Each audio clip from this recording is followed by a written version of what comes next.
일본 정부의 오만함이 자충수가 되어 돌아왔습니다. 독도 상공 훈련을 문제 삼으며 대한민국 전투기의 급유를 거부한 일본 정부.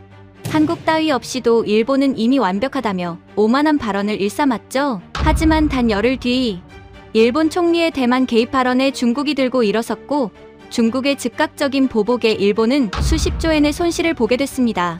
양국이 군사적 충돌까지 염두하고 있던 바로 그때 미국에서 날아온 충격적인 보고서 한 장은 일본 방위성을 경악하게 했습니다. 미국 합참의 분석 결과 대한민국의 개입이 없으면 중공군 투입 시 일본은 쑥대밭이 될 것이다. 뒤늦게 상황 파악이 끝난 일본은 독도 문제에 대해 사과하며 대한민국 없이 일본 안보는 성립할 수 없다 라며 고개를 숙였습니다. 도대체 무슨 일이 벌어진 걸까요? 독도 상공을 날았다고 급유를 거부한다. 역시 일본다운 선택이네요. 보고서를 내려놓으며 코웃음을 쳤습니다.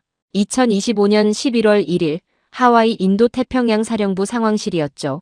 저는 마이클 레이너, 이곳에서 12년째 방공작전 분석을 담당하고 있습니다. F-18 전투기 운용부터 동북아 방공망 구축까지 제가 다루지 않은 시나리오는 없었어요. 그날 아침 전달받은 문서는 간단했습니다. 한국 공군 블랙이글스가 UAE 에어쇼 참가 중 일본 나하 기지에 급유를 요청했고 일본이 거부했다는 내용이었죠. 이유는 독도 상공 비행. 저는 당연한 반응이라고 생각했습니다. 일본은 늘 그런 식이었으니까요. 사실 저에게 일본은 특별한 의미가 있었습니다. 2013년 처음 이곳에 부임했을 때 제가 맡은 첫 프로젝트가 일본 자위대와의 미사일 방어체계 통합이었어요. 도쿄에서 6개월을 보내며 그들의 완벽주의와 체계적인 접근에 감탄했었죠. 그 이후로 저는 줄곧 일본을 동북아 안보의 핵심 축으로 봐왔습니다. 문서를 파일함에 넣으려는 순간 한국군 연락장교가 들어왔습니다. 김대령이었죠. 평소와 달리 표정이 굳어 있었어요. 레이너 분석관님, 한국 정부의 공식 입장입니다. 그가 건넨 종이를 펼쳤더니 짧은 문장 하나가 적혀 있었습니다. 한일 합동구조훈련 무기한 보류, 군악대 교류 행사 취소. 저는 어깨를 으쓱했습니다. 감정적인 대응이군요. 며칠이면 풀리겠죠. 김대령은 고개를 저었어요. 이번은 다릅니다. 급유는 인도적 지원의 기본입니다. 그걸 정치적으로 이용했다는 건. 그는 말을 멈췄습니다. 저는 여전히 대수롭지 않게 여겼죠. 그런데 김대령이 또 다른 문서를 꺼냈습니다. 이것도 보셔야 할 것 같습니다. 한국 합참의 내부 지침이었어요. 일본과의 모든 실시간 정보 공유를 중단한다는 내용이었습니다. ISR 데이터, 레이더 정보, 심지어 날씨 정보까지. 저는 처음으로 눈썹을 치켜 올렸어요. 바로 그때였습니다. 상황실 스피커에서 긴급 알람이 울렸어요. 오키나와 남서쪽 200캐리 지점, 어선 조난 신호였습니다. 평소라면 한일 합동수색 구조팀이 즉시 움직였을 텐데 이번엔 달랐어요. 일본 해상보안청이 단독으로 움직이기 시작했습니다. 화면을 보던 제 옆자리 동료가 중얼거렸습니다. 뭔가 어색하네요. 저도 느꼈습니다. 일본 구조선의 움직임이 평소보다 느렸어요. 한국 해경과의 협조 없이 수색구역을 설정하느라 시간이 걸리는 것 같았습니다. 실제로 조난 위치 확정까지 평소보다 15분이 더 걸렸죠. 작전 테이블 위에 해도를 보니 문제가 더 명확해졌습니다. 한국과 일본이 공유하던 수색 그리드가 이제는 각자의 영역으로 나뉘어 있었어요. 중간에 애매한 공백이 생긴 거죠. 조난 신호가 하필 그 경계 지역에서 발생한 겁니다. 나하 기지에서 연락이 왔습니다. 한국 측 정보 공유가 중단됐습니다. 수색 패턴을 재설정 중입니다. 목소리에 당황함이 묻어났어요. 저는 처음으로 펜을 멈췄습니다. 단순한 급유 거절이 실제 작전에 영향을 주고 있었던 겁니다. 상황실에 부사령관이 걸어왔습니다. 레이너, 무슨 일인가? 저는 상황을 간단히 설명했어요. 그의 표정이 굳어졌습니다. 한국 P-3 초계기들이 평소 그 구역을 담당했었지. 그들의 센서 데이터 없이 일본이 단독으로 수색한다고? 그는 고개를 저었어요. 김대령이 조용히 말했습니다. 레이너 분석관님, 작년 한일 합동 SAR 훈련 보고서 기억하시죠? 협력 시 구조 성공률이 42%에서 68%로 상승했습니다. 저는 그 숫자를 기억했어요. 하지만 그때까지도 일시적인 문제라고 생각했죠. 상황실 대형 화면에 동중국해 지도가 떴습니다. 붉은 점들이 하나둘 나타나기 시작했어요. 중국 군용기들이었습니다. 평소보다 많았죠. 12대가 넘는 전투기와 조기 경보기가 대만 해협 북쪽으로 이동하고 있었습니다. 해군 정보관이 브리핑을 시작했습니다. 중국이 일본 총리의 대만 발언에 반응하고 있습니다. 외교부 대변인이 오늘 오후 특별 성명을 발표한다고 합니다. 그는 잠시 멈췄다가 덧붙였어요. 베이징 소식통에 따르면 이번엔 단순한 비난 성명이 아닐 거라고 합니다. 저는 순간 머릿속에서 뭔가 연결되는 느낌을 받았습니다.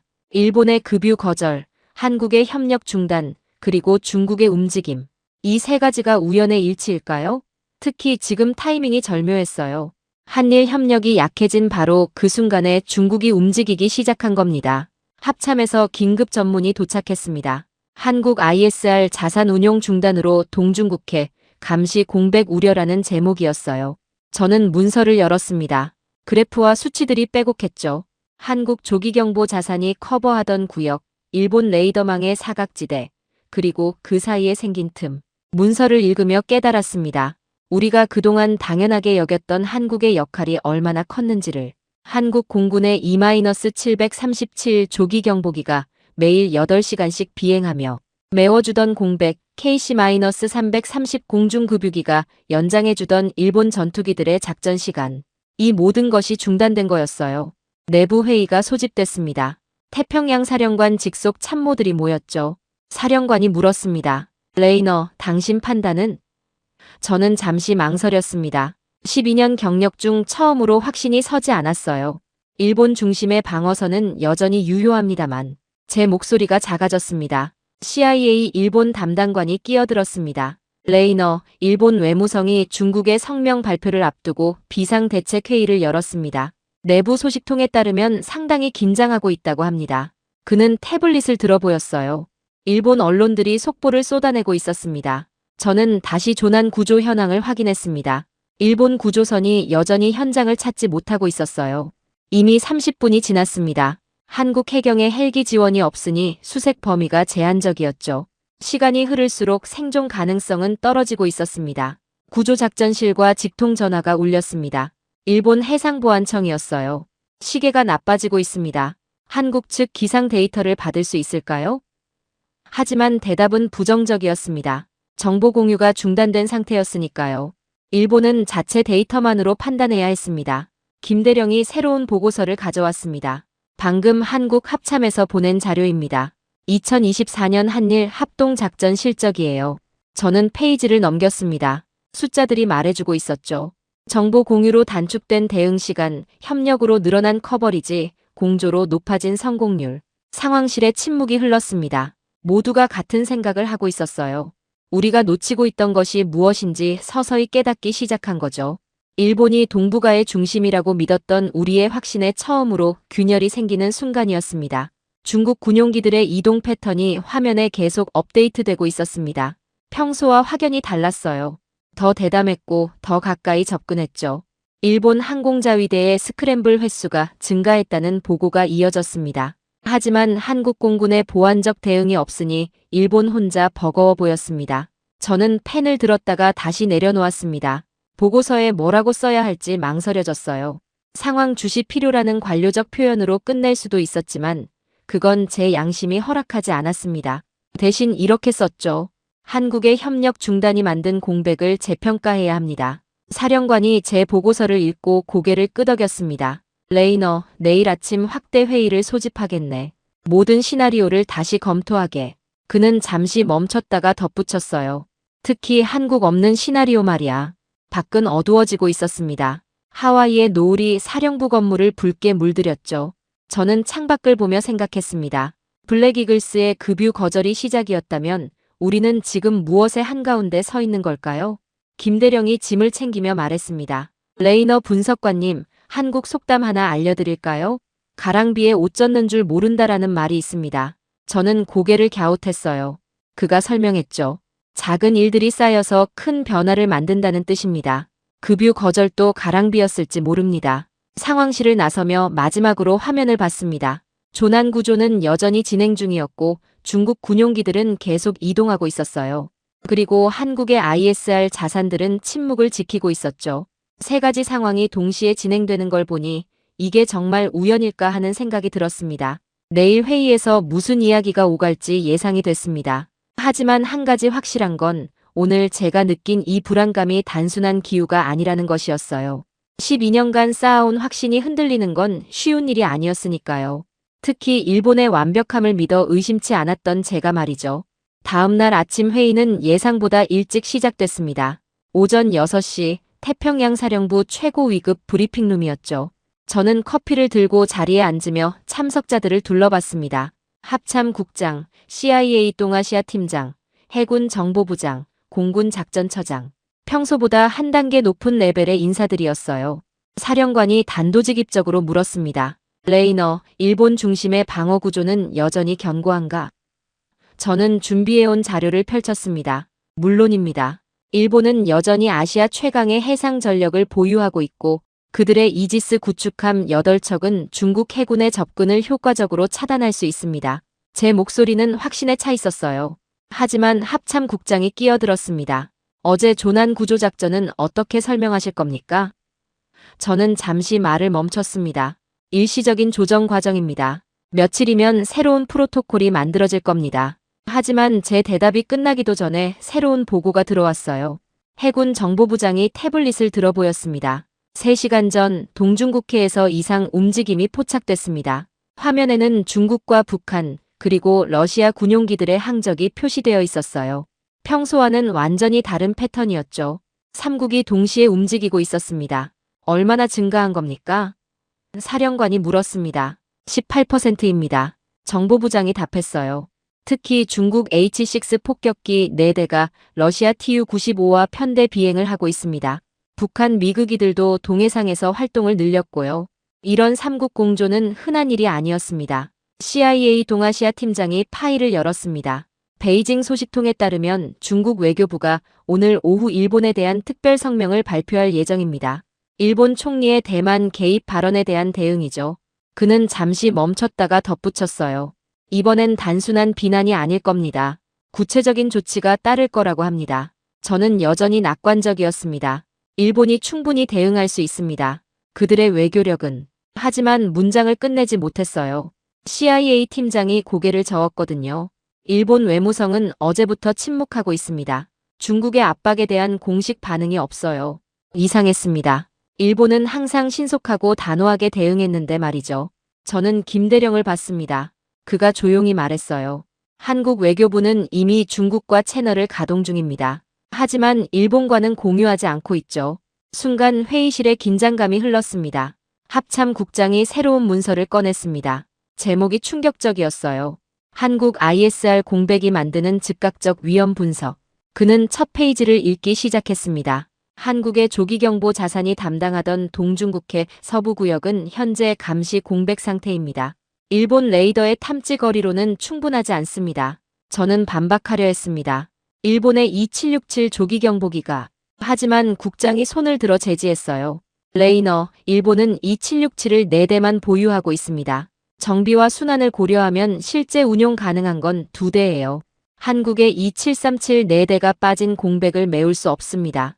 공군 작전처장이 구체적인 수치를 제시했습니다. 한국 공군의 피스아이가 매일 커버하던 구역은 약 30만 평방킬로미터입니다. 일본 혼자서는 그중 60%만 감시할 수 있어요. 나머지 40%는 완전한 사각지대가 됩니다. 저는 처음으로 불안감을 느꼈습니다. 제가 믿었던 일본 중심축이 실제로는 한국이라는 보이지 않는 기둥에 기대고 있었다는 걸 깨닫기 시작한 거죠. 하지만 여전히 인정하고 싶지 않았어요. 그래도 일본의 해상 전력은 바로 그때 긴급 전문이 도착했습니다. 오키나와 나하 기지에서 온 거였어요. 중국 군용기 24대가 방공식별구역에 접근 중. 일본 항자대 스크램블 준비. 숫자가 평소의 2배였습니다. 더 충격적인 건 다음 문장이었죠. 한국 공군과의 정보 공유 중단으로 초기 탐지가 8분 지연됨. 8분. 전투기 조종사들에게는 생사를 가르는 시간이었습니다. 저는 펜을 놓았어요. 제 앞에 펼쳐진 데이터들이 하나의 그림을 그리고 있었습니다. 한국 없는 일본은 절반의 전력이라는 불편한 진실을. 해군 정보부장이 추가 보고를 했습니다. 러시아 태평양 함대도 움직이고 있습니다. 블라디보스토크에서 구축함 3척이 출항했어요. 평소 훈련 시기가 아닌데 말입니다. 중국, 북한, 러시아가 동시에 움직이는 건 우연이 아니었습니다. CIA 팀장이 말했습니다. 이들이 한일 협력 중단을 기회로 보고 있는 것 같습니다. 특히 중국은 일본을 압박할 절호의 찬스라고 판단한 듯해요. 그는 베이징 주재요원의 보고서를 인용했습니다. 중국 군부는 일본이 고립됐다고 평가하고 있습니다. 저는 머리가 복잡해졌습니다. 어제까지만 해도 단순한 급유 거절 사건이었는데 이제는 지역 전체의 군사 균형이 흔들리는 상황이 된 거였어요. 특히 제가 12년간 구축해온 분석 프레임워크 자체를 의심해야 하는 상황이었죠. 사령관이 정리했습니다. 상황이 예상보다 심각하군. 레이너, 새로운 시나리오를 준비해주게. 한국의 협력 없이 일본이 중국의 압박을 얼마나 버틸 수 있는지 분석이 필요해. 저는 고개를 끄덕였지만 마음은 무거웠습니다. 회의가 끝나고 상황실로 돌아왔을 때 대형 화면에는 실시간 항적들이 업데이트되고 있었어요. 중국 군용기들은 여전히 도발적으로 움직이고 있었고 일본 전투기들은 바쁘게 대응하고 있었죠. 하지만 뭔가 달랐습니다. 체계적이지 못했어요. 김대령이 다가왔습니다. 레이너 분석관님, 한국 합참의 비공식 평가를 들려드릴까요? 저는 고개를 끄덕였어요. 일본 혼자서는 중국을 상대할 수 없다고 봅니다. 특히 러시아와 북한이 동시에 압박한다면 말이죠. 저는 반문했습니다. 하지만 미국이 있지 않습니까? 김대령이 쓴웃음을 지었어요. 괌에서 오키나와까지 얼마나 걸리는지 아시죠? 게다가 한국의 공중급유 지원 없이는 작전 지속 시간도 제한적일 겁니다. 오후가 되자 중국 외교부의 성명이 발표됐습니다. 예상대로 강경했어요. 일본의 대만 개입 발언은 내정 간섭이며 용납할 수 없다. 중국은 모든 필요한 조치를 취할 것이다. 하지만 더 중요한 건 마지막 문장이었죠. 지역의 평화를 원한다면 일본은 이웃 국가들과의 관계를 먼저 개선해야 한다. 명백한 메시지였습니다. 한국과의 관계를 개선하지 않는 한 중국의 압박은 계속될 거라는. 저는 처음으로 중국이 이 상황을 얼마나 전략적으로 활용하려는지 깨달았어요. 그들은 한일 갈등을 최대한 이용하려 했습니다. 일본 외무성의 반응을 기다렸지만 여전히 침묵이었습니다.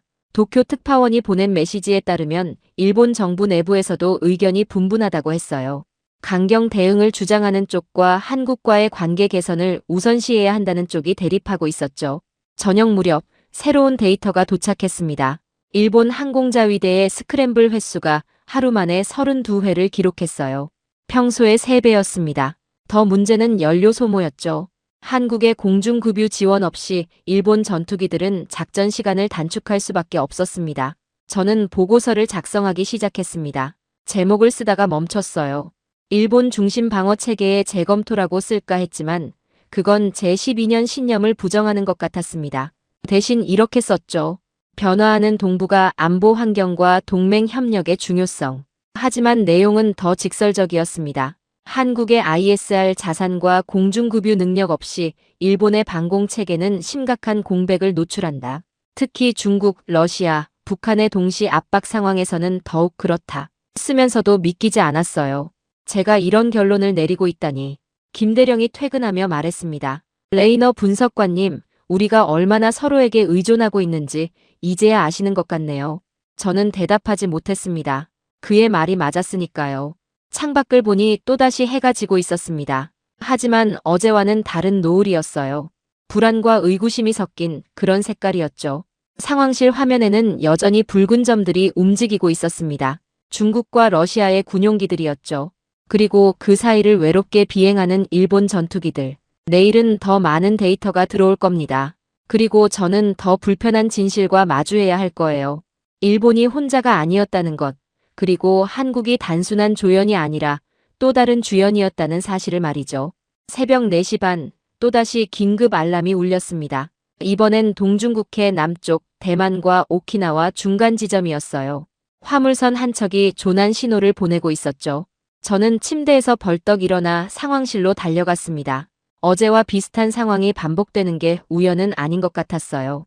상황실에 도착하자 당직 장교가 브리핑을 시작했습니다.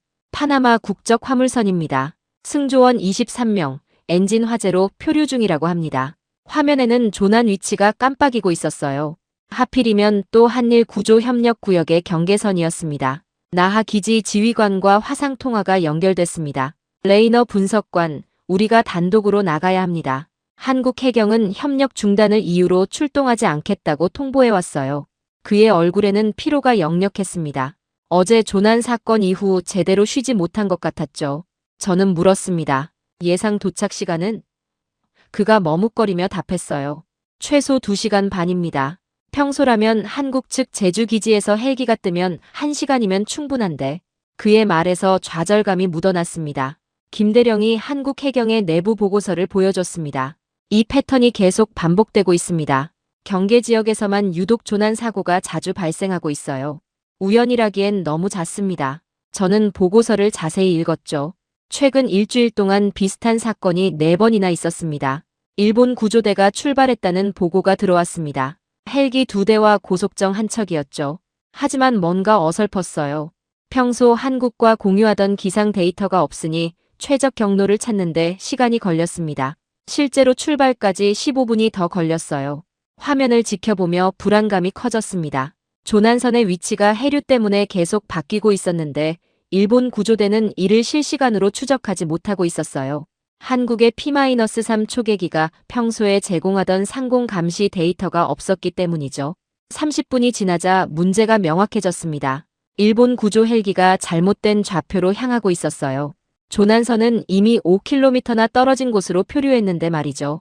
나하 기지 지휘관이 황급히 경로를 수정시켰지만 이미 27분이 낭비된 뒤였습니다.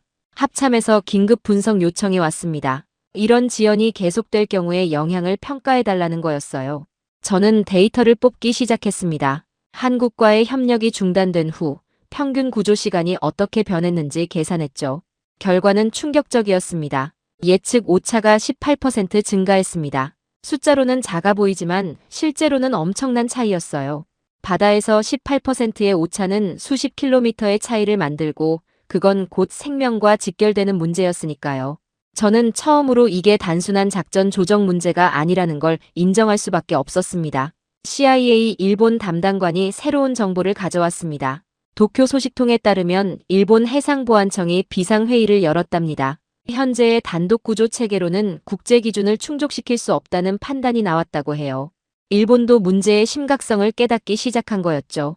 저는 과거 데이터를 다시 검토했습니다. 2023년부터 2024년까지 한일 합동구조작전 기록이었어요. 매년 성공률이 높아졌고 평균 구조 시간은 단축됐습니다.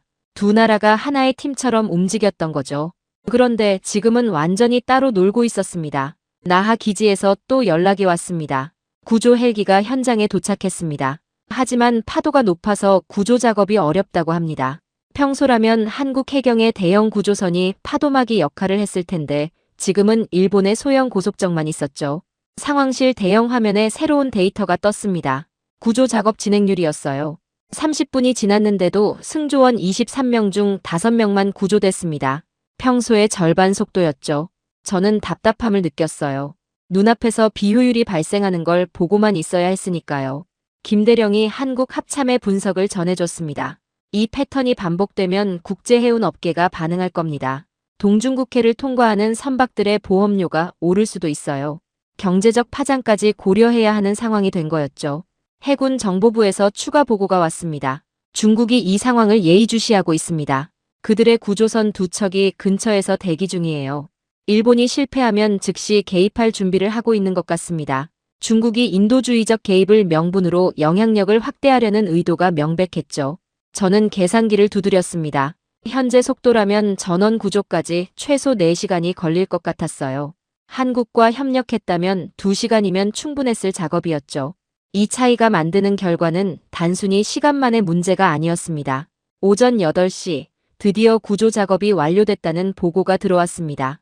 다행히 사망자는 없었지만 부상자가 6명이나 발생했어요.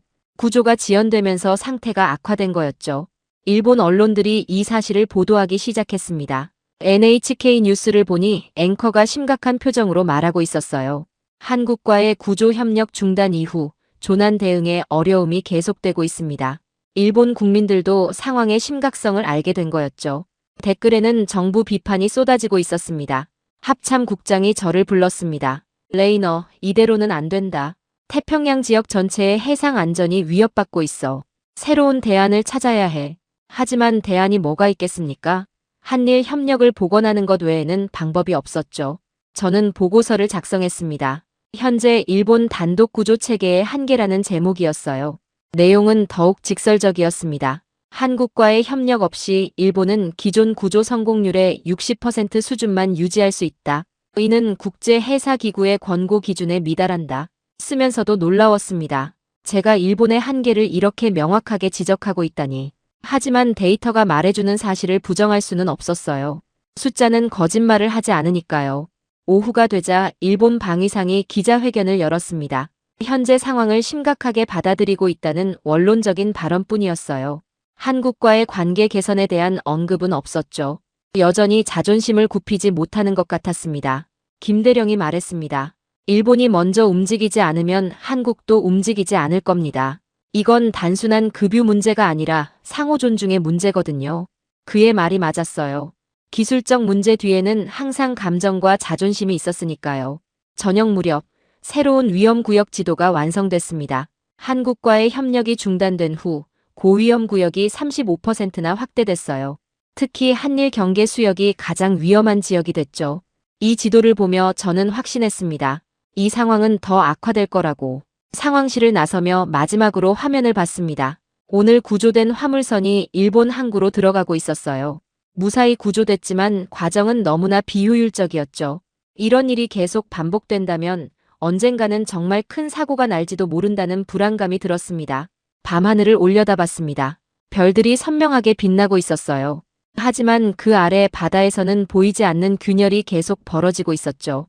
한국과 일본 사이의 협력이라는 보이지 않는 그물망이 찢어지면서 말입니다. 내일은 무엇이 기다리고 있을까요? 저는 불안한 마음으로 숙소로 향했습니다. 이제 겨우 사흘째인데 상황은 계속 악화되고 있었어요. 그리고 저는 여전히 진짜 위기가 오지 않았다는 걸 알고 있었죠. 중국이 본격적으로 움직이기 시작한다면 그때는 정말 감당할 수 없을지도 모릅니다. 침대에 누워서도 잠이 오지 않았습니다. 머릿속에서는 계속 숫자들이 맴돌았어요. 18%의 오차, 27분의 지연, 35% 확대된 위험구역. 이 숫자들이 그려내는 그림은 하나였습니다. 협력 없는 안보는 사상 누각이라는 불편한 진실이었죠. 새벽 5시, 제 핸드폰이 미친 듯이 울렸습니다. 합참 긴급 호출이었죠. 레이너 즉시 상황실로.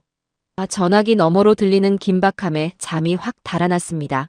뭔가 심상치 않은 일이 벌어지고 있다는 직감이 들었어요. 상황실에 도착하자마자 대형 화면을 보고 숨이 멎을 뻔했습니다. 붉은 삼각형 12개가 대만 북쪽에서 동중국해로 빠르게 이동하고 있었어요. 중국 공군의 대규모 전개였습니다. H-6 폭격기 4대, J-16 전투기 6대, 그리고 KJ-500 조기경보기 2대. 이런 규모는 훈련이 아니었죠. 당직 참모가 긴급 브리핑을 시작했습니다. 오전 4시 45분 중국 동부전구 공군 기지에서 동시 이륙했습니다. 현재 대만 해협을 넘어 동중국해로 진입 중입니다. 그의 목소리가 떨리고 있었어요. 10년 경력의 그가 이렇게 긴장한 모습은 처음이었습니다. 저는 일본 방공망 상황을 확인했습니다. 그런데 이상했어요. 중국 군용기들이 이미 방공식별 구역에 가까이 왔는데도 일본의 초기 대응이 없었습니다. 나하 기지와 통화를 시도했죠. 왜 스크램블이 없습니까? 대답은 충격적이었습니다. 지금 막 탐지했습니다. 11분이나 늦었어요. 11분. 전투기 속도로 계산하면 200km 이상의 차이였습니다. 저는 즉시 원인을 분석했어요. 답은 명확했죠. 한국의 조기경보기가 평소에 감시하던 서쪽 구역이 완전한 사각지대가 된 거였습니다. 일본 레이더만으로는 그 거리를 커버할 수 없었어요. 합참 국장이 황급히 들어왔습니다. 상황이 어떻습니까? 저는 화면을 가리키며 설명했어요. 중국이 의도적으로 한국 ISR이 담당하던 구역으로 침투했습니다. 일본이 가장 취약한 곳을 정확히 알고 공략한 거죠. 국장의 얼굴이 창백해졌습니다. 일본 항공자위대가 뒤늦게 F-15 8대를 긴급 발진시켰다는 보고가 들어왔습니다. 하지만 이미 늦었어요. 중국 군용기들은 목표 지점에 도달해 선회하기 시작했습니다. 센카쿠 열도에서 불과 150km 떨어진 곳이었죠. 이렇게 가까이 접근한 건 처음이었습니다. 저는 실시간 추적 화면을 자세히 봤습니다. 일본 전투기들의 움직임이 혼란스러웠어요. 평소처럼 체계적이지 못했죠. 한국 공군과 공유하던 전술 데이터가 없으니 각자 판단해서 움직이는 것 같았습니다. 효율성이 현저히 떨어졌어요. CIA 동아시아 팀장이 긴급 정보를 가져왔습니다. 베이징 군사 전문가의 분석입니다. 일본 방공망의 서쪽 구멍을 확인했다. 한국 없는 일본은 절반의 눈을 감은 것과 같다고 평가하고 있어요. 중국이 이 상황을 얼마나 정확히 파악하고 있는지 보여주는 대목이었죠. 더 충격적인 건 다음이었습니다. 추적 화면에 갑자기 붉은 공백구역이 깜빡이기 시작했어요.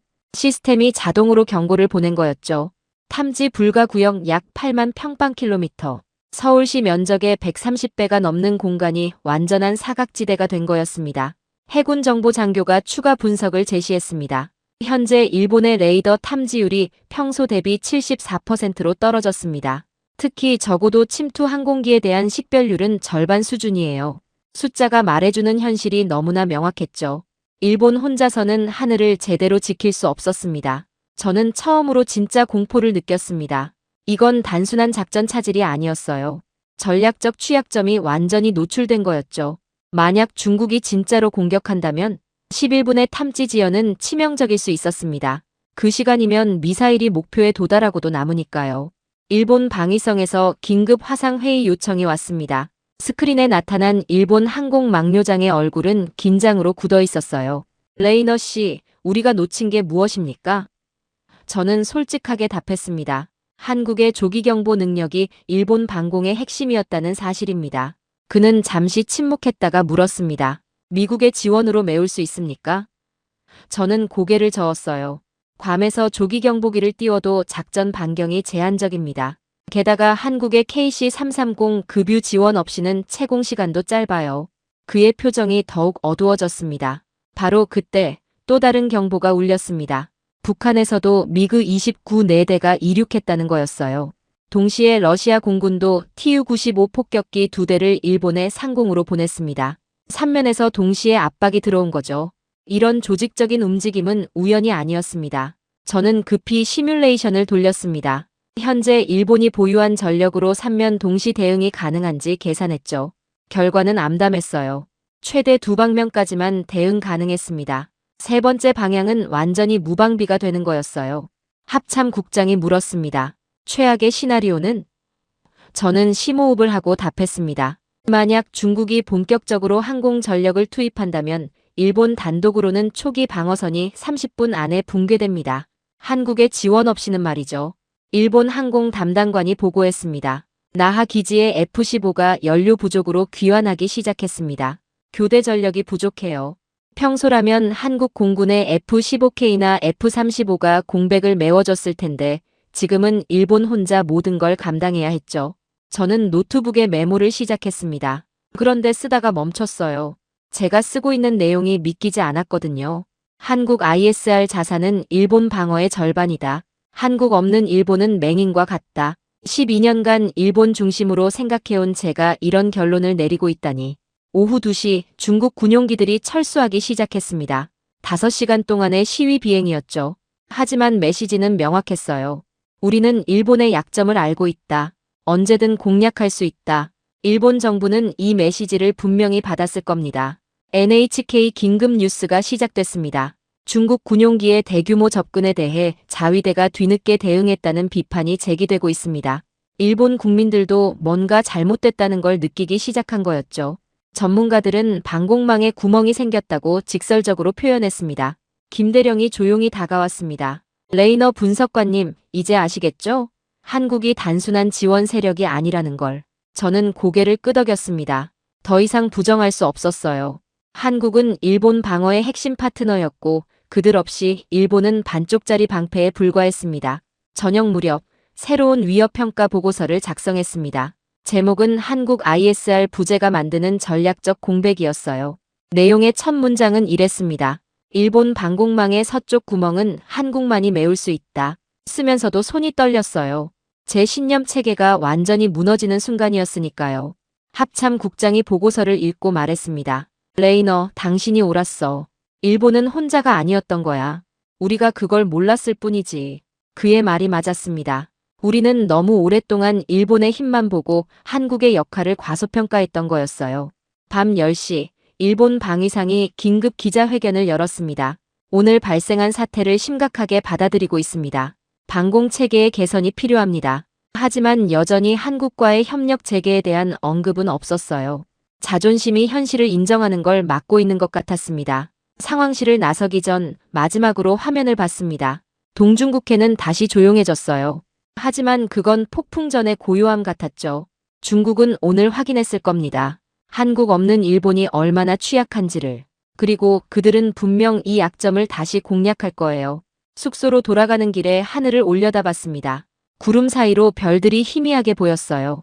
저 하늘을 지키는 것이 얼마나 어려운 일인지, 그리고 그것이 혼자서는 불가능하다는 걸 오늘 뼈저리게 느꼈습니다. 침대에 누워서도 잠이 오지 않았어요. 머릿속에는 계속 그 붉은 공백구역이 떠올랐습니다. 8만 평방킬로미터의 사각지대. 그곳으로 무엇이든 들어올 수 있었죠. 그리고 일본은 그것을 막을 수 없었습니다. 한국 없이는 말이죠. 내일은 또 무슨 일이 벌어질까요? 중국이 오늘의 성공에 고무되어 더 대담한 행동을 할지도 모릅니다. 그리고 저는 확신했어요. 상황은 더 악화될 거라고. 왜냐하면 중국은 이제 일본의 아킬레스건을 찾아냈으니까요. 오전 9시 상황실 대형 화면에 갑자기 CNN 속보가 떴습니다. 베이징발 긴급 뉴스였죠. 앵커의 표정부터 심상치 않았어요. 중국 관영 매체가 방금 충격적인 영상을 공개했습니다. 어제 베이징에서 열린 중일 외교 회담 장면입니다. 화면이 전환되자 상황실 전체가 순간 정적에 잠겼습니다. 영상 속에서 일본 외무성 아시아 대양주 국장 가나이 마사아키가 고개를 깊이 숙이고 있었습니다. 맞은편 중국 외교관은 팔짱을 낀 채 그를 내려다보고 있었죠. 더 충격적인 건 중국 외교관이 한 손을 주머니에 넣은 채 뭔가를 설명하는 장면이었어요. 외교 의전상 있을 수 없는 모욕적인 자세였습니다. CIA 동아시아 팀장이 황급히 들어왔습니다. 이 영상이 웨이보와 더우인에서 이미 5억 뷰를 넘었습니다. 중국 전역에서 실시간 트렌드 1위예요. 그는 태블릿을 보여줬죠. 중국 네티즌들의 댓글이 쏟아지고 있었습니다. 일본이 무릎을 꿇었다. 이것이 진정한 외교력이다. 같은 조롱이 가득했어요. 저는 영상을 다시 봤습니다. 37초짜리 짧은 영상이었지만 그 파급력은 어마어마했어요. 특히 마지막 장면이 치명적이었죠. 가나이 국장이 서류를 받으며 연신 고개를 조아리는 모습이었습니다. 중국이 의도적으로 편집한 것 같았지만 영상 자체는 조작이 아니었어요. 일본 NHK가 긴급 특보를 내보냈습니다. 정부는 해당 영상에 대해 외교 회담의 일부를 악의적으로 편집한 것이라고 해명했습니다. 하지만 이미 늦었어요. 전 세계 언론이 이 영상을 받아 보도하기 시작했으니까요. BBC는 일본 외교의 굴욕적 순간이라는 제목을 달았습니다. 합참 국장이 물었습니다. 레이너, 이게 단순한 외교적 실수인가? 저는 고개를 저었어요. 아닙니다. 중국이 치밀하게 계획한 거예요. 일본이 한국과의 관계를 망친 지금 가장 취약한 타이밍을 노린 겁니다. 혼자서는 중국의 압박을 견딜 수 없다는 걸 전 세계에 보여준 거죠. 오전 10시 중국 상무부가 첫 번째 보복 조치를 발표했습니다. 일본 단체 관광 즉시 중단. 짧은 문장이었지만 파장은 컸어요. 작년 한 해 중국인 관광객이 일본에서 쓴 돈이 2조 1천억 엔이 넘었으니까요. 일본 관광업계는 즉시 비상사태를 선언했습니다. 하지만 이건 시작에 불과했습니다. 1시간 뒤 중국 국가발전개혁위원회가 두 번째 폭탄을 터뜨렸어요. 히토류 대일 수출 재검토. 히토류는 전자제품과 전기차 배터리의 핵심 소재였죠. 일본 전체 수입량의 58%를 중국에 의존하고 있었습니다. 도쿄 증시가 즉각 반응했습니다. 니케이 지수가 30분 만에 3% 급락했어요. 특히 전자업체와 자동차 회사들의 주가가 폭락했죠. 도요타는 5%, 소니는 6%나 떨어졌습니다. 시장이 패닉에 빠진 거였어요. 미 해군 분석 장교가 새로운 데이터를 가져왔습니다. 일본 산업통상자원부 내부 자료입니다. 현재 히토류 비축량으로는 최대 3개월밖에 버틸 수 없다고 해요. 대체 공급원을 찾는 데는 최소 1년이 걸릴 거고요. 일본 경제의 생명줄이 중국 손에 있었던 거죠. 점심시간 세 번째 타격이 왔습니다. 중국 민용항공국이 일본 상공 통과 항공로 재조정을 발표한 거예요. 사실상 일본행 항공편을 대폭 줄이겠다는 뜻이었죠. 이미 예약된 항공권만 800만 장이 넘었는데 모두 취소 위기에 놓인 거였습니다. 일본 국토교통성이 긴급 추산한 피해 규모가 화면에 떴습니다. 관광산업 직접 손실 2조 1천억엔, 연관산업 포함 시 5조엔. 일본 GDP의 1%에 달하는 규모였어요. 단 하루 만에 일본 경제가 흔들리기 시작한 거죠. 저는 충격을 받았습니다. 중국이 이렇게 체계적이고 대규모로 압박할 줄은 몰랐어요. 더 놀라운 건 이 모든 게 일본 총리의 대만 발언 하나 때문이라는 거였죠. 그리고 일본이 이렇게 무력하게 당하는 이유는 명백했습니다. 한국이라는 완충지대가 사라졌기 때문이었어요. CNN이 IMF 수석 이코노미스트와 인터뷰를 진행했습니다. 일본의 대중국 히토류 의존도는 58%입니다. 이것이 완전히 차단된다면 일본 제조업은 심각한 타격을 받을 겁니다. 그는 덧붙였죠. 특히 한국과의 협력 관계마저 악화된 상황에서는 대안을 찾기 어려울 겁니다. 오후 3시 일본 경제산업성이 비상대책회의를 소집했다는 뉴스가 떴습니다. 하지만 뾰족한 수가 없어 보였어요. 호주나 인도에서 히토류를 수입하려 해도 중국만큼의 양을 확보하기는 불가능했고 무엇보다 가격이 2배 이상 비쌌으니까요. 김대령이 한국산업부의 분석을 전해줬습니다. 아이러니하게도 한국 기업들은 이미 히토류 공급원을 다각화했습니다. 중국 의존도를 30%대로 낮췄죠. 일본이 한국과 협력했다면 이런 위기를 피할 수 있었을 텐데요. 그의 말에 뼈가 있었습니다. 저녁 6시 또 다른 굴욕적인 영상이 공개됐습니다. 이번엔 일본 경제단체 연합회 대표단이 베이징에서 중국 상무부 관리들을 만나는 장면이었어요. 일본 측 대표들이 연신 고개를 숙이며 뭔가를 부탁하는 모습이었죠. 중국 측은 무표정하게 듣기만 했고요. 중국 환구시보가 일면 헤드라인으로 일본 무릎 꿇고 히토류 구걸이라는 제목을 달았습니다. 사실과 다를 수 있지만 영상이 주는 인상은 정확히 그랬어요. 일본 재계 총수들이 중국 앞에서 초라해 보였으니까요. 도쿄 특파원이 현지 상황을 전해왔습니다. 긴자거리가 텅 비었습니다. 중국인 관광객이 사라지자 매출이 반토막 났다고 해요. 호텔 예약 취소율이 70%를 넘었고요. 일본 경제의 중국 의존도가 이렇게 높은 줄 몰랐다는 자조 섞인 목소리도 들렸죠. 합참 국장이 저를 불렀습니다. 레이너, 이 상황을 어떻게 봅니까? 저는 솔직하게 답했어요. 일본이 완전히 고립됐습니다. 군사적으로는 한국의 지원을 잃었고 경제적으로는 중국의 보복을 받고 있죠. 이런 상황에서 미국만 바라볼 수밖에 없는데 우리가 모든 걸 해결해 줄 순 없습니다. 밤 9시 일본 총리가 대국민 담화를 발표했습니다. 현재의 어려움을 극복하기 위해 최선을 다하겠다는 원론적인 내용이었어요. 중국에 대한 대응도 한국과의 관계 개선도 언급하지 않았죠. 여전히 현실을 인정하지 못하는 것 같았습니다. 하지만 일본 국민들의 반응은 달랐습니다. 트위터에는 왜 한국과 싸우고 있는가? 블랙이글스 급유를 거부한 게 이 사태의 시작이었다 같은 비판이 쏟아졌어요. 여론이 돌아서기 시작한 거죠. 상황실 화면에 새로운 데이터가 떴습니다. 오늘 하루 일본이 입은 경제적 손실 추정치였어요. 주가 하락으로 인한 시가총액 손실 80조엔, 관광 예약 취소, 3조엔, 히토류 가격 상승으로 인한 추가 비용 2천억엔. 단 하루 만에 일본 경제가 이만큼 흔들렸습니다. 저는 보고서를 작성하며 깨달았습니다. 중국의 보복 규모가 이렇게 크고 체계적인 이유는 일본이 혼자이기 때문이었어요. 한국이 옆에 있었다면 중국도 이렇게 전면적으로 압박하지는 못했을 겁니다. 두 나라를 동시에 상대하기는 부담스러웠을 테니까요. 자정이 가까워질 무렵 로이터가 단독 보도를 냈습니다. 일본 정부 고위 관계자, 한국과의 관계 개선 필요성 인정. 익명의 관계자는 현재 상황을 타개하려면 한국과의 협력이 필수적이라고 말했다고 해요. 처음으로 일본 내부에서 현실을 인정하는 목소리가 나온 거였죠. 저는 숙소로 돌아가며 생각했습니다. 오늘 본 영상들, 숫자들, 그리고 일본의 무력한 대응. 이 모든 게 한국의 부재가 만든 결과였어요. 일본은 동북아의 경제 대국이지만 혼자서는 중국의 압박을 견딜 수 없었습니다. 침대에 누워서도 그 굴욕적인 영상이 계속 떠올랐어요. 고개 숙인 일본 외교관, 무릎 꿇은 것처럼 보이는 재계 인사들. 이게 한국 없는 일본의 현실이었습니다. 그리고 저는 확신했죠. 이건 시작에 불과하다고. 중국은 이 기회를 절대 놓치지 않을 테니까요. 새벽 4시 저는 잠을 설친 채 상황실로 향했습니다. 어제 본 굴욕 영상들이 계속 머릿속을 맴돌았어요. 그런데 상황실에 도착하자 이미 고위급 인사들이 모여 있었습니다. 태평양 사령관, 합참 의장, CIA 부국장까지. 이런 면면이 한자리에 모인 건 9.11 테러 이후 처음이었죠. 태평양 사령관이 단도직입적으로 말했습니다. 신사숙녀 여러분, 우리는 동북아 전략을 완전히 재검토해야 합니다. 지난 닷새간의 사태는 우리의 기본 전제가 틀렸음을 보여줬어요. 그는 잠시 멈췄다가 덧붙였죠. 레이너, 당신이 준비한 시뮬레이션 결과를 보여주시오. 저는 심호흡을 하고 발표를 시작했습니다.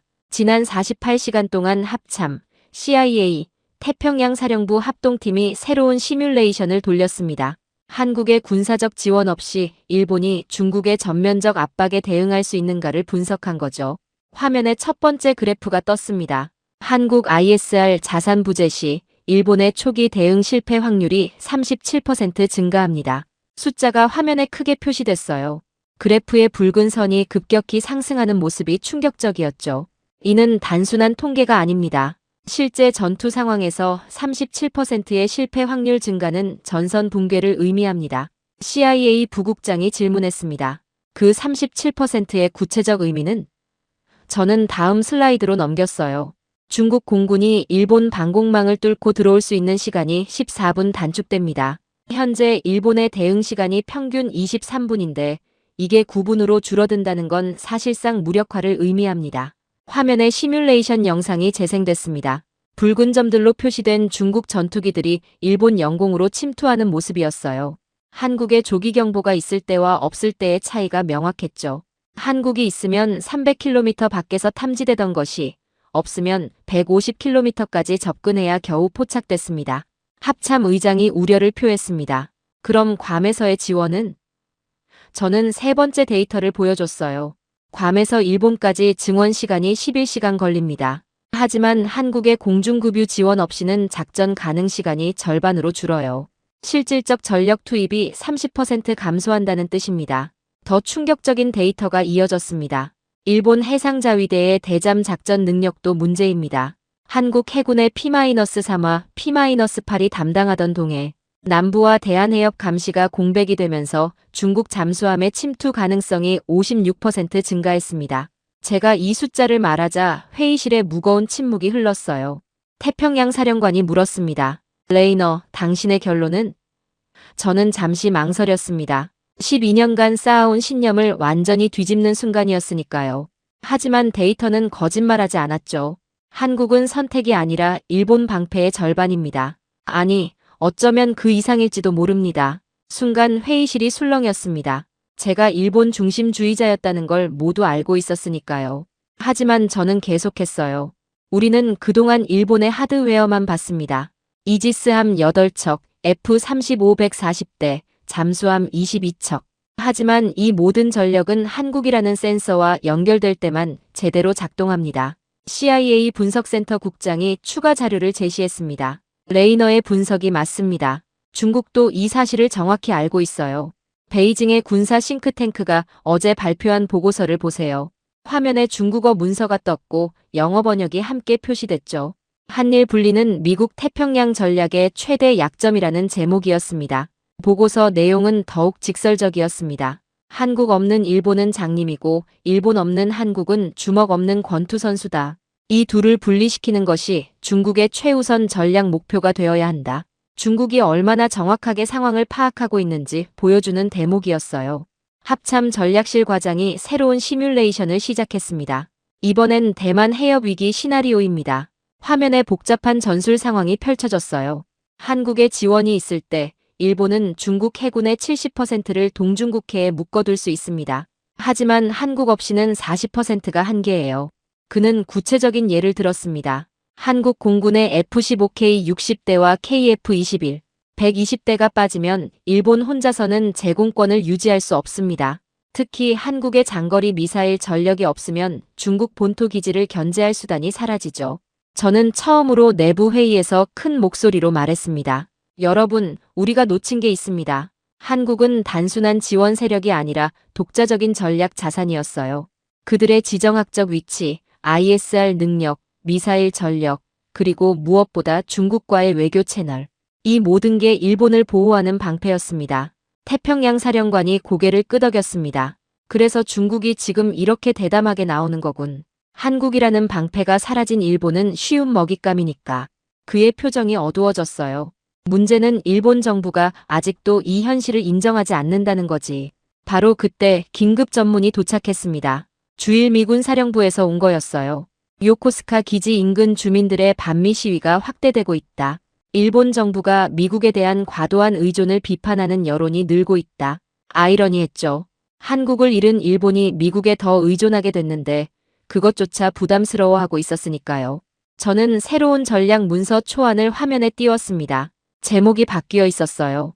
기존의 일본 중심 동북아 방위 전략에서 한일 균형축 기반 통합 방위 전략으로 저는 설명했습니다. 우리는 패러다임을 바꿔야 합니다. 일본 혼자, 한국 혼자가 아니라 한일이 함께일 때만 중국을 견제할 수 있습니다. 문서의 핵심 내용을 읽어 내려갔습니다. 한국의 ISR 자산은 일본 방공망의 필수 요소다. 일본의 해상 전력은 한국의 서해 방어에 결정적이다. 양국은 상호 보완적 관계이며 어느 한쪽의 부재는 전체 방위 체계의 붕괴를 의미한다. CIA 부국장이 질문했습니다. 그럼 우리가 해야 할 일은? 저는 명확하게 답했습니다. 한일 관계 복원이 최우선입니다. 블랙이글스 사건은 단순한 급유 거절이 아니라 동북아 안보 체계를 뒤흔든 방아쇠였어요. 이걸 되돌리지 못하면 중국의 팽창을 막을 수 없습니다. 합참 의장이 결론을 내렸습니다. 레이너의 분석을 공식 입장으로 채택한다. 한국은 일본 방위의 절반이며 동북아 안정의 핵심 축이다. 이를 국방부와 백악관에 즉시 보고하라. 역사적인 순간이었어요. 미국이 공식적으로 한국의 전략적 중요성을 일본과 동등하게 인정한 거였으니까요. 회의가 끝나고 저는 상황실에 혼자 남았습니다. 대형 화면에는 여전히 동북아 지도가 떠 있었어요. 한국과 일본 두 나라가 나란히 표시되어 있었죠. 저는 12년 만에 처음으로 이 지도를 제대로 본 것 같았습니다. 일본만 보느라 한국을 놓쳤던 제 자신이 부끄러웠어요. 김대령이 다가왔습니다. 레이너 분석관님, 오늘 발표 인상적이었습니다. 저는 쓴웃음을 지었어요. 늦었지만 이제라도 깨달아서 다행입니다. 한국이 얼마나 중요한지를. 그가 말했죠. 미국이 이걸 인정했으니 일본도 곧 현실을 받아들일 겁니다. 저녁 무렵 로이터 통신이 우리 회의 결과를 특종으로 보도했습니다. 미국, 한국을 일본과 동등한 전략 파트너로 공식 인정. 이 뉴스는 즉시 전 세계로 퍼졌어요. 특히 도쿄와 베이징의 반응이 주목됐죠. 일본은 당황했고 중국은 긴장했습니다. NHK는 저녁 9시 뉴스에서 이 소식을 톱으로 다뤘어요. 전문가 패널이 나와서 토론을 벌였는데 한 교수가 인상적인 말을 했습니다. 우리는 너무 오만했다. 한국 없이도 충분하다고 생각했지만 현실은 정반대였다. 일본 내부에서도 변화의 목소리가 나오기 시작한 거였죠. 밤 11시, 저는 최종 보고서를 마무리했습니다. 마지막 문장을 쓰면서 많은 생각이 들었어요. 한일 협력은 선택이 아니라 생존의 문제다. 두 나라가 함께할 때만 동북아의 평화와 안정을 지킬 수 있다. 12년 전 처음 이곳에 왔을 때는 상상도 못했던 결론이었습니다. 오전 10시, 도쿄에서 역사적인 기자회견이 열렸습니다. 일본 방위상 하마다 야스카즈가 직접 나선 거였죠. 저는 상황실에서 실시간으로 지켜봤는데 그의 표정부터 달랐어요. 평소에 경직된 모습이 아니라 뭔가 무거운 결단을 내린 사람의 얼굴이었습니다. 하마다 방위상이 입을 열었습니다. 순간 상황실 전체가 숨을 죽였어요.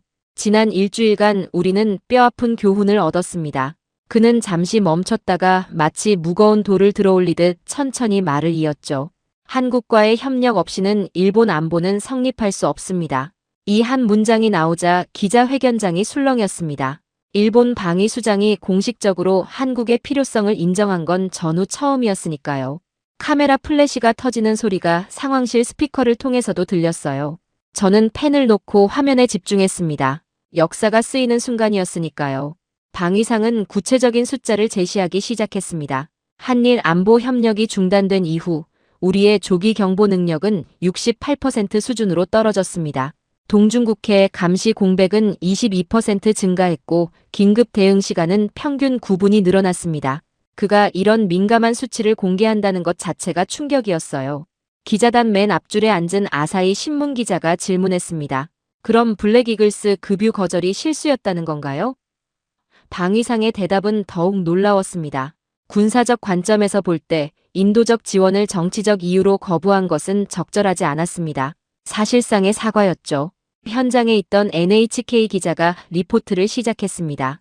방위성 관계자들 사이에서 안도의 한숨이 나오고 있습니다. 한 참모는 드디어 진실을 말할 수 있게 됐다고 털어놨습니다. 카메라가 회견장 뒤편 참모들을 비췄는데 그들의 표정에는 당혹감과 안도감이 동시에 묻어났어요. 회견장 한쪽에서 눈물을 훔치는 해상자위대 장교가 포착됐습니다. 나중에 알게 된 사실인데 그는 한국 해군과 10년간 합동훈련을 담당했던 사람이었어요. 동료들과 다시 일할 수 있게 되길 바란다고 짧게 말했다고 합니다. 현장의 감정이 얼마나 깊었는지 보여주는 장면이었죠. 바로 그때 나하 기지에서 화상 통화 요청이 왔습니다. 기지 참모장이었어요. 그는 저를 보자마자 말했습니다. 레이너 분석관님, 이제야 진실을 말할 수 있습니다. 그의 목소리에는 감정이 묻어났죠. 한국과의 SAR 협력이 멈춘 뒤 우리의 구조작전 리듬이 완전히 깨졌습니다. 그는 구체적인 사례를 들었습니다. 어제 발생한 조난 사고 아시죠?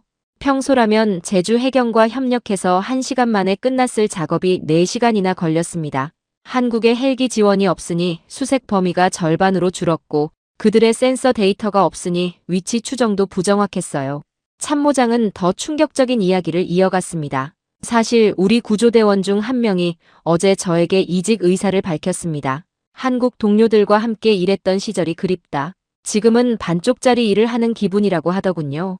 현장의 사기가 얼마나 떨어졌는지 보여주는 증언이었죠. 미 해군 데이터 센터에서 새로운 분석 결과를 보내왔습니다. 제가 화면에 띄우자 모두가 숨을 죽였어요. 한일 SAR 협력 시 구조 성공률 68%, 일본 단독 시 42%. 숫자가 명확했죠. 협력이 있을 때와 없을 때의 차이가 26%포인트.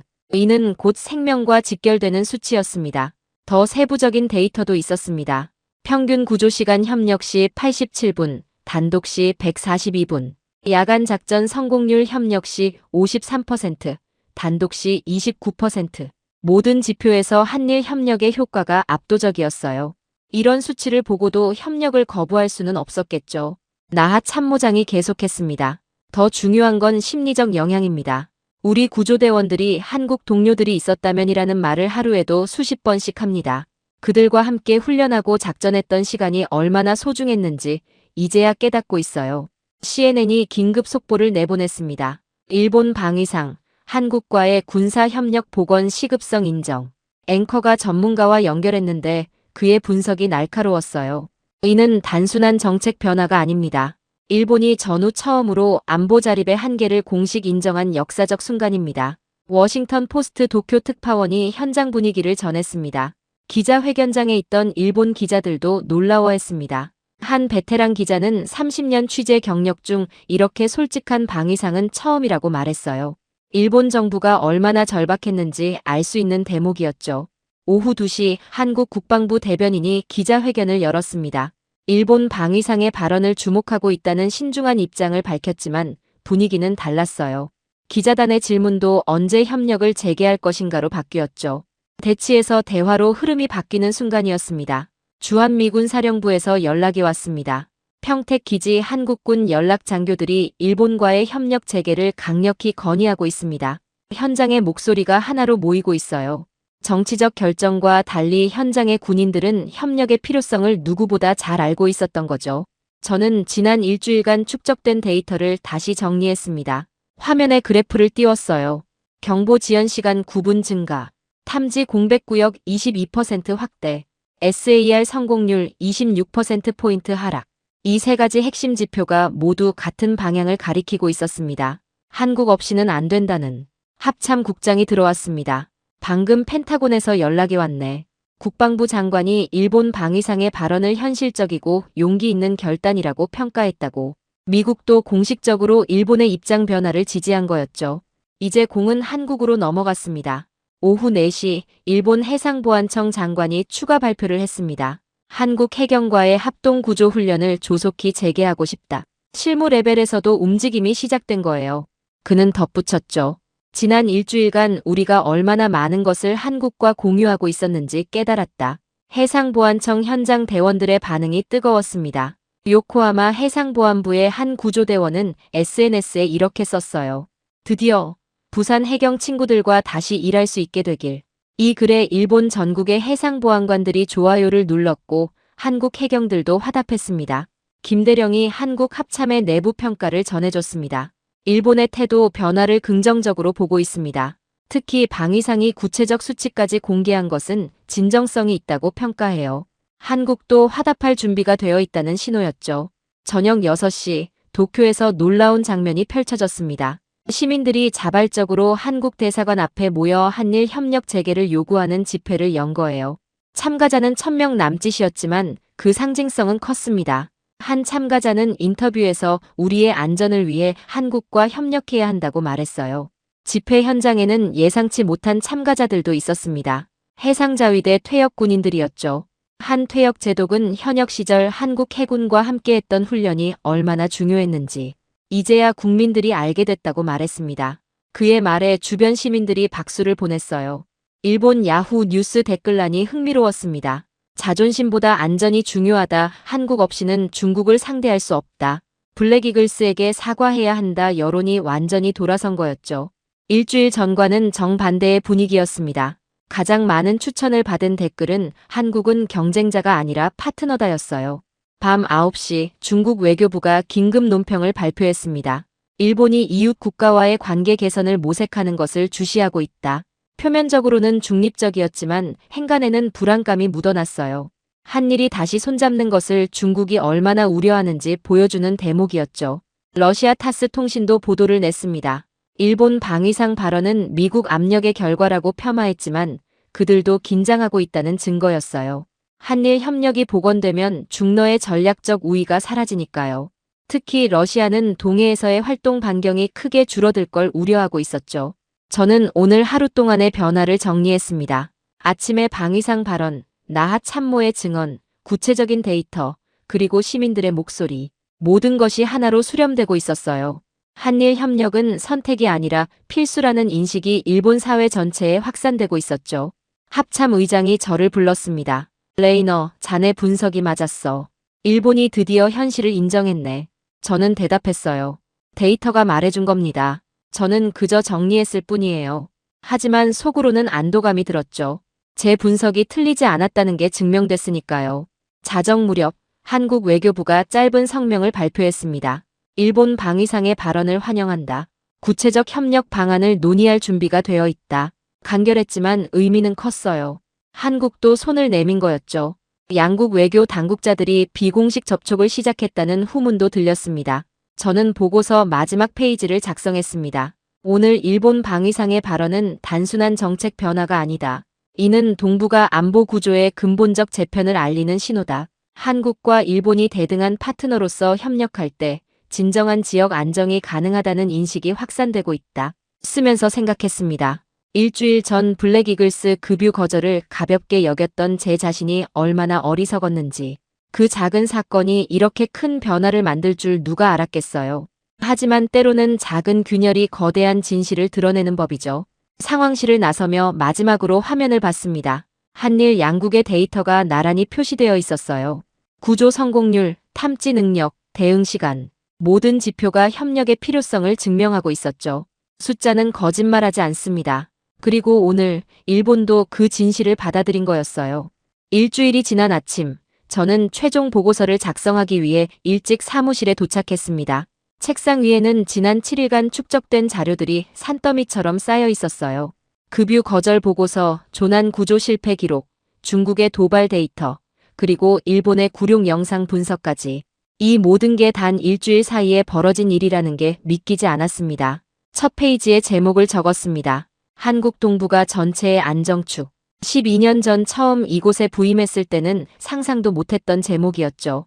그때의 저였다면 일본 태평양의 불침 항모 같은 제목을 썼을 겁니다. 하지만 이제는 달랐어요.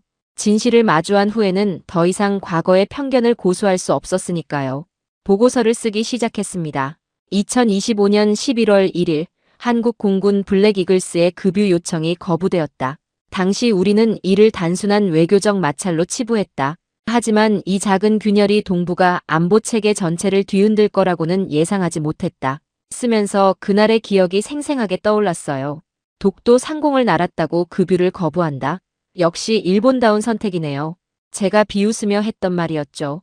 그때의 저는 얼마나 오만했던가요? 한국의 역할을 완전히 무시하고 있었으니까. 다음 문단을 이어갔습니다. 급유 거절 이후 벌어진 일련의 사건들은 우리에게 중요한 교훈을 남겼다. 한국의 ISR 자산 없이 일본의 방공망은 서쪽에 거대한 구멍이 생겼고 한국의 구조 협력 없이 일본의 SAR 성공률은 26%포인트 하락했다. 김대령이 커피를 들고 들어왔습니다. 일찍 오셨네요, 레이너 분석관님. 저는 고개를 들어 그를 봤어요. 마지막 정리를 하고 있습니다. 이번 사건이 우리에게 가르쳐준 게 너무 많아서요. 그가 미소 지으며 말했죠. 늦었지만 깨달으신 거잖아요. 그것만으로도 큰 진전입니다. 보고서를 계속 썼습니다. 중국의 베이징 구룡 영상 공개는 일본 외교의 한계를 적나라하게 드러냈다. 한국이라는 완충지대를 잃은 일본은 중국의 전면적 압박 앞에서 무력했다. 히토류 제재, 관광 중단, 항공로 제한. 이 모든 보복 조치에 일본은 제대로 대응하지 못했다. 그날의 영상이 다시 머릿속에 떠올랐어요. 고개 숙인 일본 외교관, 주머니에 손을 넣은 중국 관리. 그 모욕적인 장면은 한국 없는 일본의 현실을 상징적으로 보여줬죠. 강대국처럼 보였던 일본이 사실은 얼마나 취약한지 전 세계가 목격한 순간이었습니다. 다음 장을 넘겼습니다. 그러나 가장 중요한 발견은 따로 있었다. 한국은 단순히 일본을 돕는 조력자가 아니라 동북아 안보의 또 다른 기둥이었다는 사실이다. 그들의 지정학적 위치, 독자적 군사력, 그리고 중국과의 외교 채널은 일본이 대체할 수 없는 전략적 자산이었다. 합참 국장이 들어왔습니다. 보고서 작성 중인가? 저는 고개를 끄덕였어요. 네, 거의 끝나갑니다. 그가 제 어깨에 손을 얹으며 말했죠. 자네가 이번에 보여준 유연성이 인상적이었어. 12년간의 신념을 바꾸는 건 쉽지 않았을 텐데. 저는 솔직하게 답했습니다.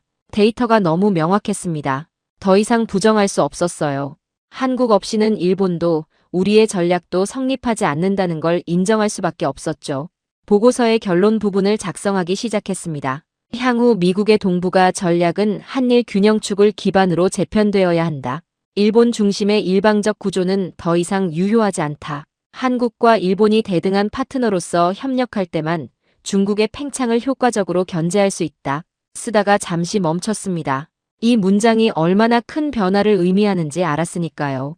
미국이 70년간 유지해온 일본 중심 정책의 종말을 선언하는 거였죠.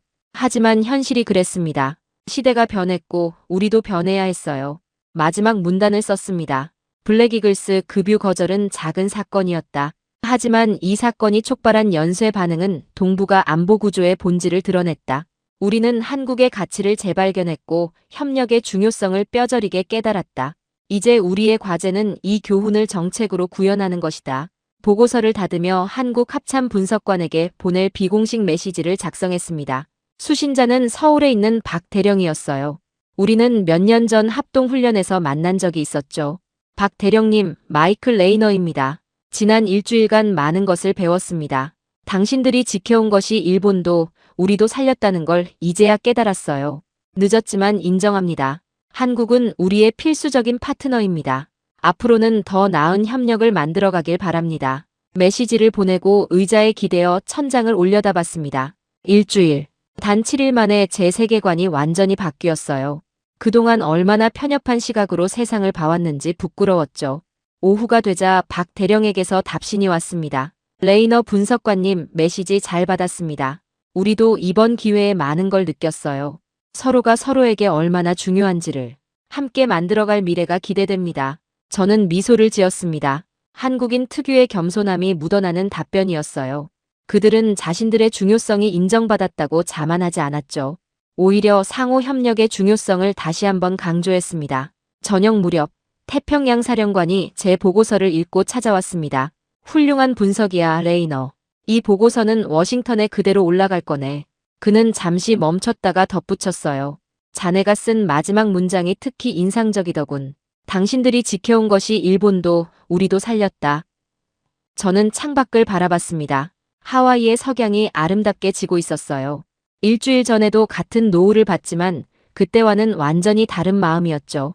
그때는 불안과 의구심으로 가득했다면 지금은 새로운 깨달음과 희망이 있었습니다.